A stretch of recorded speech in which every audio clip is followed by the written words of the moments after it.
Baik, assalamualaikum warahmatullahi wabarakatuh. Perkenalkan, nama aku Lode Motor Cawal Yahya. NIMku E121210063. Saya berasal dari jurusan Teknik Informatika kelas ganjil.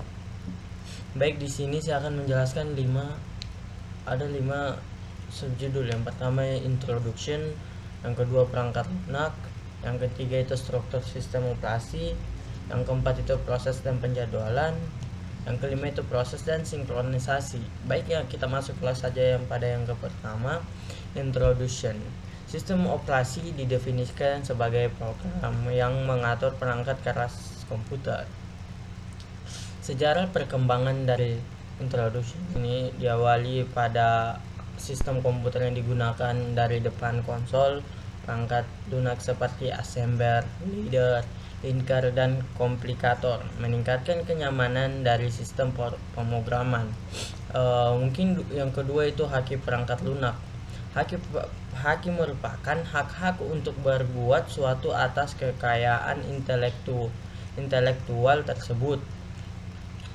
Perangkat lunak ialah perangkat lunak bebas ialah perangkat lunak yang mengizinkan siapapun untuk menggunakan dan menyalin dan mendistribusikan.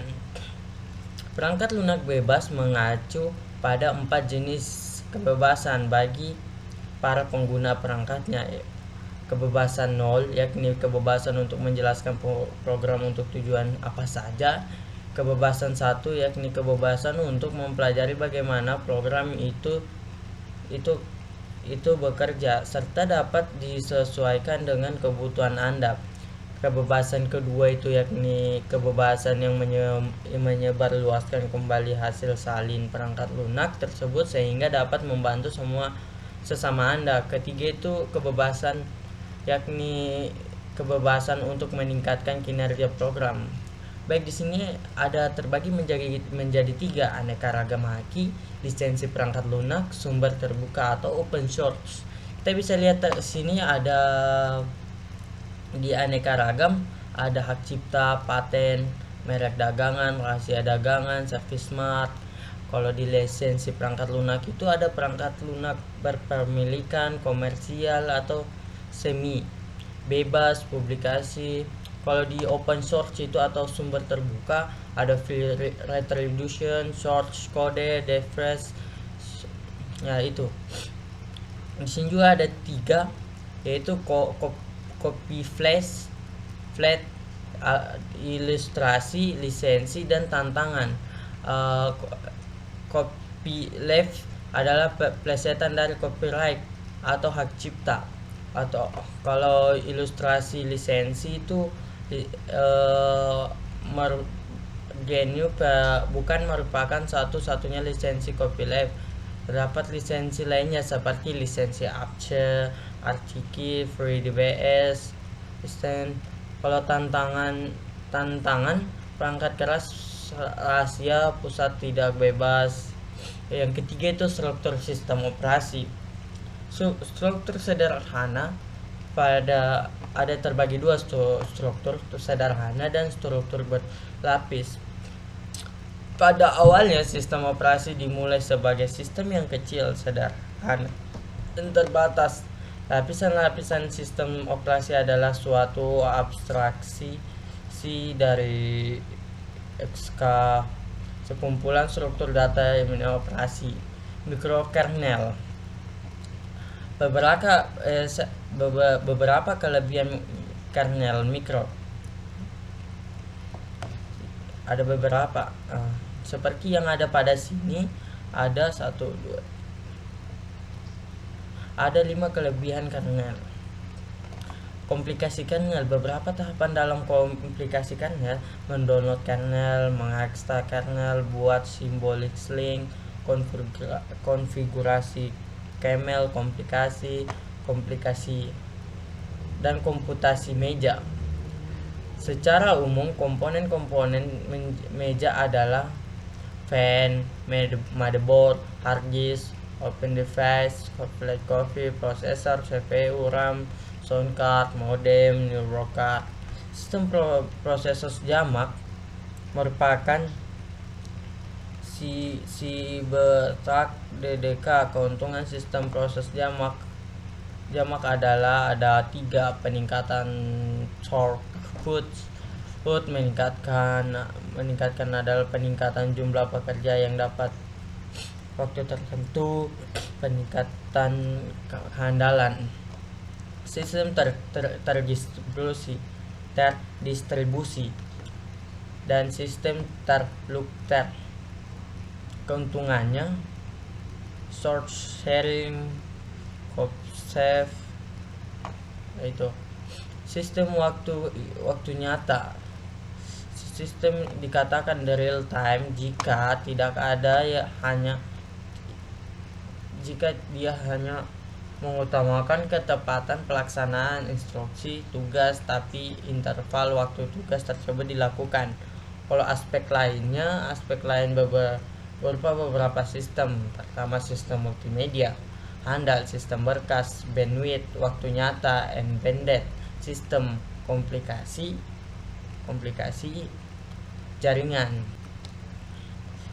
Yang pertama itu konsep prosesor. Prosesor didefinisikan sebagai program yang dieksekusi menurut Slibatch. Proses tidak hanya sekadar suatu kode program teks. Diagram status prosesor. Yang pertama itu new, terus lanjut ya inilah struktur dari prosesor. Prosesor control block, point and pembentukan proses. Sistem kali ini fungsi fork. Sistem operasi Unix mempunyai sistem callback yang berfungsi untuk membuat proses baru. Terus terminasi proses. Suatu proses diterminasi ketika proses tersebut telah selesai mengeksekusi perintah. Ada menjadi 3: turun melampaui pengguna sumber daya yang telah dialokasikan, task yang ditugaskan kepada turunan tidak lagi diperlukan, proses induk selesai. Yang kedua, konsep thread. Thread merupakan cara dari komputer untuk menjelaskan 2 atau lebih task dalam waktu bersamaan, sedangkan multithreading adalah cara komputer untuk membagi pekerjaan dikerjakan sebagai bagian dengan cepat sehingga menimbulkan efek seperti menjalankan beberapa task secara bersamaan walau otaknya hanya satu. Baik, di sini mungkin multithreading mempunyai keuntungan dan model. Keuntungannya itu ada 4 dan modelnya ada 3. Pustaka thread bertugas untuk menyediakan API untuk program dalam menciptakan dan manage thread. Ada 2 cara mengimplementasikan pustaka thread: menyediakan API dalam level pengguna tanpa ini. Pembatalan thread Java. Di sini ada struktur status thread. Pertama itu new statement, start, pembentukan thread. Pembentukan ini penggabungan threads. Contoh dalam suatu program thread utama membuat sebuah tambahan bernama T1 plus join and pembatalan thread. Mungkin bisa dilihat di sini pembatalan thread. JVM atau biasa disebut Java Virtual Machine. Artinya program Java dapat dijalankan di platform manapun selama platform mendukung JVM. Salah satu kemungkinan keluaran program adalah sebagai berikut. Threads utama. Konsep penjadwalan. Di sini bisa dilihat siklus boot CPU M4K. Di sini ada strukturnya.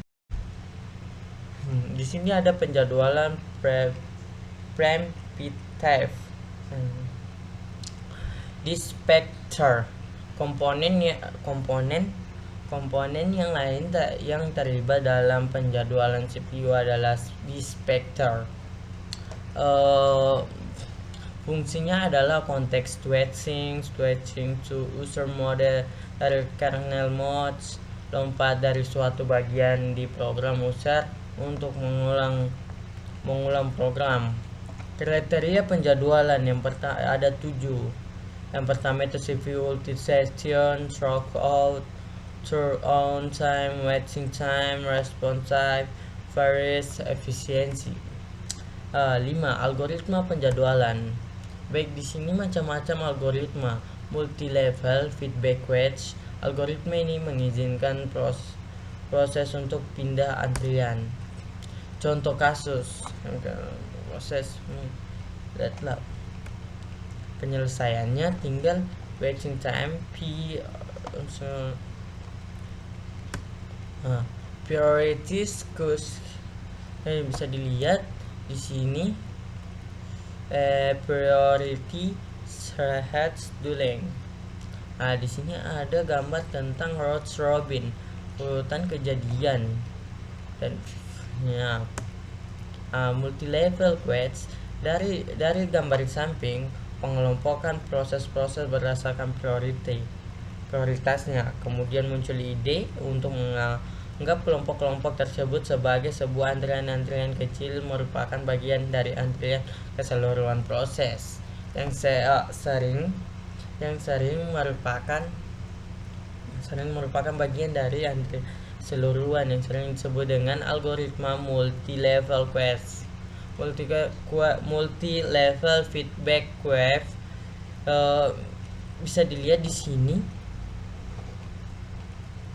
Bisa lihat pada gambar sini. Proses sinkronisasi. Table of context. Konsep ada 4. Pertama itu konsep interaksi, sinkronisasi, solusi critical section, perangkat sinkronisasi. Yang pertama itu konsep interaksi. Sinkronisasi diperlukan untuk menghindari terjadinya ketidakkonsistenan data akibat adanya akses data secara konkuren. Komunikasi antara proses ada terbagi 2, sistem berbagi memori, sistem berbagi pesan. Sinkronisasi terbagi menjadi ada 4. Blocking send, blocking refresh, non-blocking send, non-blocking refresh. Client of server. Server adalah komputer yang dapat memberikan servis ke server, sedangkan client adalah komputer yang mengakses beberapa servis yang ada di client. Karakteristik server sendiri terbagi menjadi 3, pasif, menunggu request, menerima request, memproses mereka dan mengirim balasan berupa server. Karakteristik client sendiri menjadi 3, aktif, mengirim request, menunggu dan menerima balasan dari server. RPC, remote production call. Deadblock dan starvation bisa dilihat sendiri di sini. Deadblock itu sendiri ada begini dan starvation itu ada begitu. Sinkronisasi diperlukan untuk menghindari terjadinya ketidaksamaan.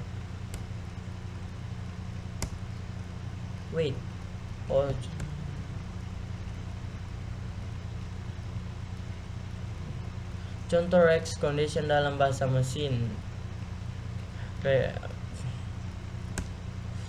Contoh program yang memperlihatkan race condition. Ilustrasi program produsen dan konsumen.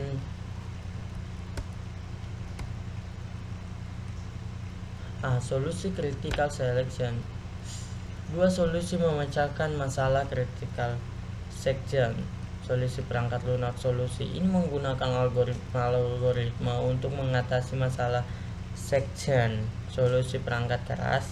Solusi ini tergantung pada beberapa instruksi mesin tertentu. Misalnya dengan menonaktifkan interrupsi. Solusi perangkat lunak menggunakan algoritma 1, algoritma 2, algoritma 3, algoritma tukang roti. Algoritma 1 ini mencoba mengatasi masalah critical section untuk 2 proses. Algoritma 2 juga mencoba memecahkan masalah untuk 2 proses. Algoritma ini mengatasi masalah munculnya pada algoritma 1. Algoritma 3 ditemukan oleh G.L. Patterson pada tahun 1981 dan dikenal juga sebagai algoritma Patterson. Algoritma ini adalah solusi untuk memecahkan masalah critical section pada 2 proses. Algoritma tukang roti adalah solusi untuk masalah critical section pada n buah proses. Algoritma ini juga dikenal sebagai Laporte-Baker algorithm. Perangkat sinkronisasi bisa kita ketahui pada tadi, dan tes Edensor sebagai contoh. Tes Edensor yang memenuhi critical section bisa dilihat pada di gambar di sini. Semafor adalah sistem sinyal yang digunakan untuk berkomunikasi secara visual dalam software. Semafor adalah sebuah variabel. Semafor memiliki 2 jenis, yaitu binar semafor dan counting. Fungsi semafor menjadi 3: mutualan exclusion, pressure controller, sinkronisasi antara proses. Monitor adalah sebuah tipe data abstrak yang dapat mengatur aktivitas serta pengguna resource oleh beberapa third. Monitor Java terbagi menjadi 2, mutualan exclusion dan baik. Sekian dari saya, mungkin itu saja yang bisa saya jelaskan. Wassalamualaikum warahmatullahi wabarakatuh.